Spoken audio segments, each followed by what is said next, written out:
ಭಾಗ್ಯಶಿಲ್ಪಿಗಳು ಪ್ರಶ್ನೋತ್ತರ. ಮುಖ್ಯ ಪ್ರಶ್ನೆ 1 ಕೊಟ್ಟಿರುವ ಪ್ರಶ್ನೆಗಳಿಗೆ ಒಂದೊಂದು ವಾಕ್ಯದಲ್ಲಿ ಉತ್ತರಿಸಿ.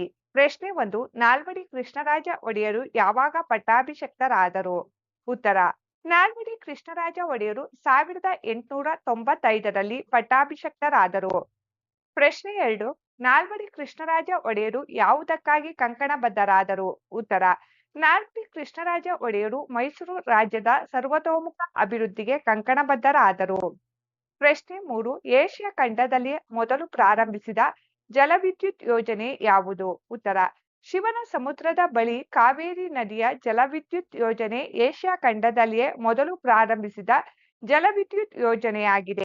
ಪ್ರಶ್ನೆ 4 ಬ್ರಿಟಿಷ್ ಸರ್ಕಾರ ವಿಶ್ವೇಶ್ವರಯ್ಯ ಅವರಿಗೆ ಯಾವ ಪದವಿಯನ್ನು ನೀಡಿ ಗೌರವಿಸಿತು? ಉತ್ತರ ಬ್ರಿಟಿಷ್ ಸರ್ಕಾರ ವಿಶ್ವೇಶ್ವರಯ್ಯ ಅವರಿಗೆ ಸರ್ ಪದವಿಯನ್ನು ನೀಡಿ ಗೌರವಿಸಿತು. ಪ್ರಶ್ನೆ 5 ವಿಶ್ವೇಶ್ವರಯ್ಯ ಅವರನ್ನು ದಿವಾನರಾಗಿ ನೇಮಿಸಿದವರು ಯಾರು? ಉತ್ತರ ವಿಶ್ವೇಶ್ವರಯ್ಯ ಅವರನ್ನು ದಿವಾನರಾಗಿ ನೇಮಿಸಿದವರು ನಾಲ್ವಡಿ ಕೃಷ್ಣರಾಜ ಒಡೆಯರ್. ಪ್ರಶ್ನೆ 6 ವಿಶ್ವೇಶ್ವರಯ್ಯ ಅವರ ಹುಟ್ಟುಹಬ್ಬದ ನೆನಪಿಗಾಗಿ ಯಾವ ದಿನಾಚರಣೆಯನ್ನು ಮಾಡಲಾಗುತ್ತಿದೆ? ಉತ್ತರ ವಿಶ್ವೇಶ್ವರಯ್ಯ ಅವರ ಹುಟ್ಟುಹಬ್ಬದ ನೆನಪಿಗಾಗಿ ಇಂಜಿನಿಯರ್ ದಿನಾಚರಣೆಯನ್ನು ಮಾಡಲಾಗುತ್ತಿದೆ.